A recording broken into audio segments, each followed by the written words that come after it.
this should be happening sometime soon. I can't see anything yet. Interesting. Interesting?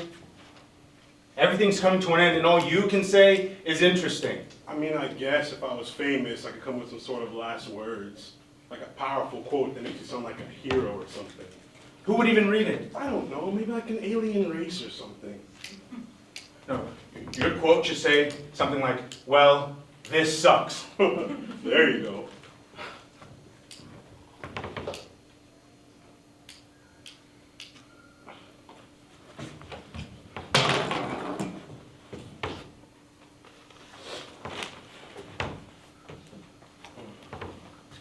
You know, I actually feel calm. Like, I know we should be running around acting all crazy with doomsday, but I feel calm. This is the most stress-free I've ever been. I mean, think about it. There's no tomorrow. There's no going to a job you hate. No dealing with assholes everywhere. No being stuck in traffic. No taxes. Yeah. Knowing that there's no tomorrow and that nothing else matters might just be the greatest feeling. That's the meaning of life. What is? The true meaning of life is just to be stress-free, and ironically, it only took the end of the world for me to realize it. At least we'll get to live the true meaning of life for about a couple of minutes. And I take that over a lifetime of stress. And to be equal. The true meaning of life is to live stress-free and everybody equal. I mean, think about it. There's no tomorrow. There's nothing else left to stress us out. Every human being on this planet right now has the same fate. Hence, we're all equal. The rich can't buy their way out of this one. You know, having the same fate is what makes us all equal.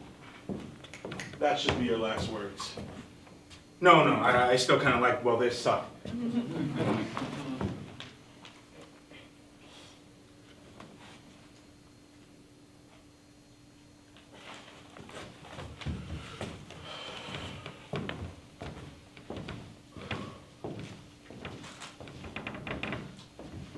You know, the neighbors invited us to a prayer circle if we want to talk to Jesus. What did you tell him? I said we were Jewish. I find out easier to explain that we're not religious. Isn't it funny how people turn religious the moment right before they're about to face a traumatic experience? You know, funny, the last time I prayed is because I was stuck in traffic and I really needed a bathroom.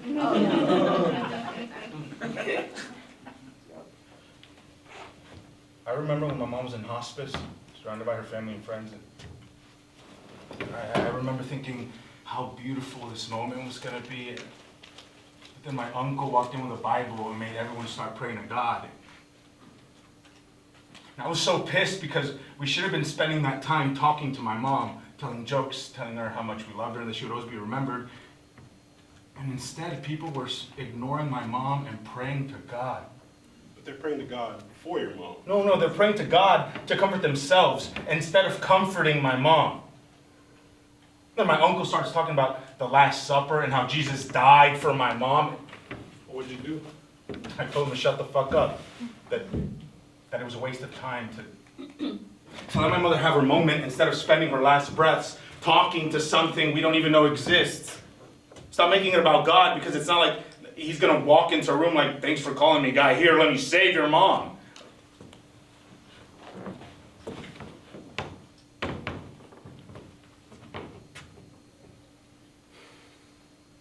You know, I dated a Catholic girl in college, and I remember my childhood dog had died, and she didn't say anything like, oh, I'm sorry, or is there anything I can do for you? No, she said that God gives us love and takes it away to make us appreciate love.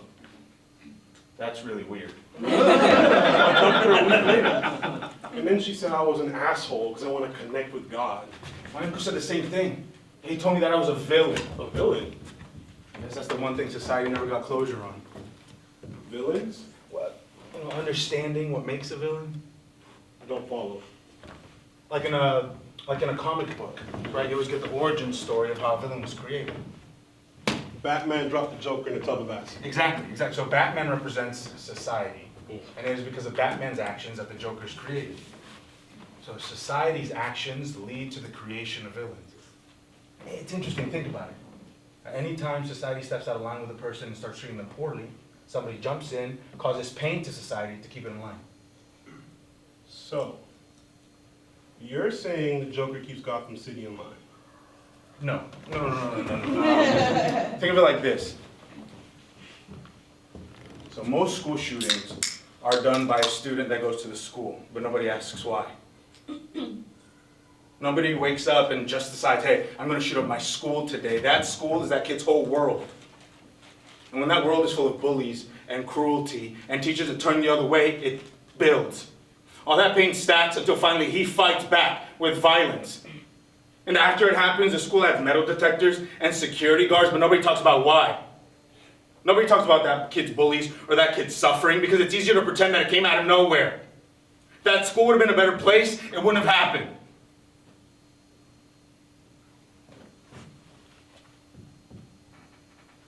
It brings me some sort of comfort, knowing that all my bullies will be dead someday. Now, maybe it's wrong, but it makes me feel good. So.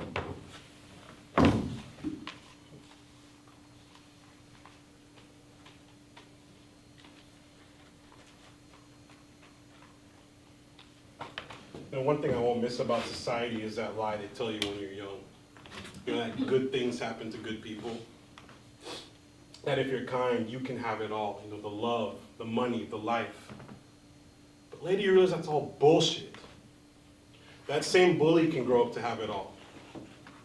See, there was this kid in middle school who made my life hell. And I never fought back because I believed one day karma would take care of him. You know, I'd walk by and see him homeless on the side of the street while I'm walking by in a nice suit. But I found him online last year. He's a CEO now. He's a multi-millionaire. 3 houses. Perfect family. Meanwhile, I did everything right. I am still barely scraping by.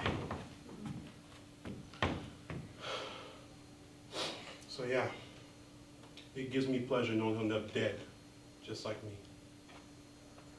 We all meet the same fate. Everyone will meet the same fate.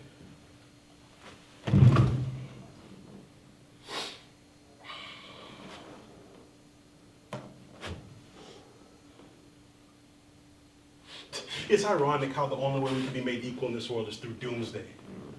Irony is the greatest teaching tool that is always ignored. If we started asking why things were ironic, maybe we might actually learn how to fix things. You know what's ironic? I'm not scared. Not at all. No, I'm content right now. You know, I think knowing that the doomsday scenario is actually happening is kind of calming. Usually my mind goes through every possible worst case scenario, but now it's real. There's nothing to imagine. You know, most of life is worrying about what might go wrong. And I spent my entire life doing that. And then when things would go right, it felt like a bonus. I don't know how I feel right now. I mean, how am I supposed to feel? Am I supposed to feel thankful? Am I supposed to feel regretful? Am I supposed to be going insane right now? I will say at the end of the world is not like how they predicted in the movies. You know, everyone running around crazy, burning things, looting and all that crap. Yeah, it looks like a regular Tuesday out there. You know, people are probably still hoping to survive this. Hope is an addiction. It's like drugs to people. How so? So, growing up, you always hoped that good things would happen to people, right? Mm-hmm. That if you followed the rules of society, you would have a good life, and ultimately you didn't. But hope gives us something to strive towards. Does it? Or is that striving gives us tunnel vision so we don't see what's really going on? Oh, come on. Are we really going to argue about this right now? I'm just saying. All right, well, I think that...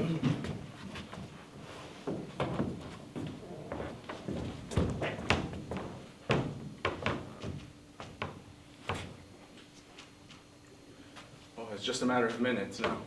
Should we do something, like have a drink or something? I don't really drink. We could go outside and face it. No, I'd rather sit down. If the world's going to end, I think I'd rather be comfortable. I like that. Maybe I'll take my shoes off. Yeah, take a seat.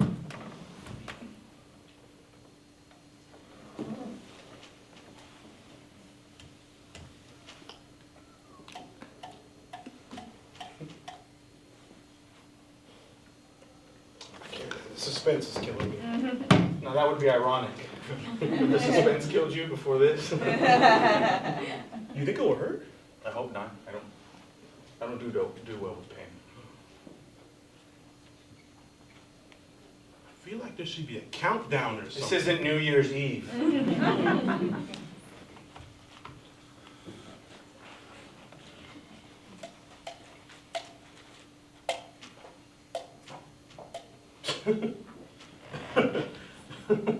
What is it? You know what's funny? I don't even know your name. Oh shit, we never introduced ourselves, did we? I mean, I guess it didn't seem important. Yeah, not much does anymore.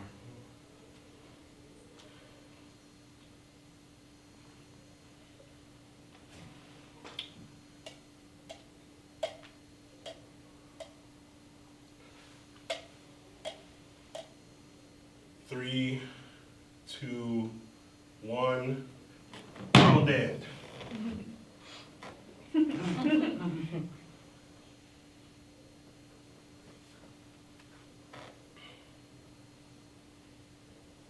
So what do you do?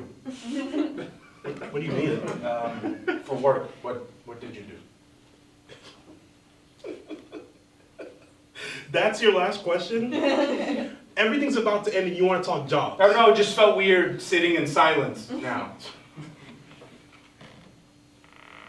It's kind of poetic. Your two nobodies facing the end together. It's better than facing it alone.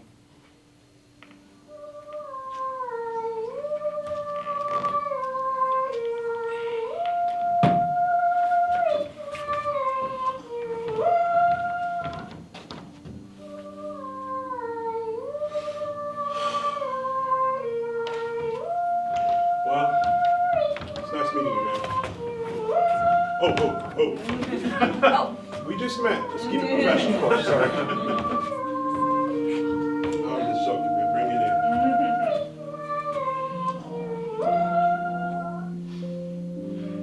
You're not a nobody because I know you now.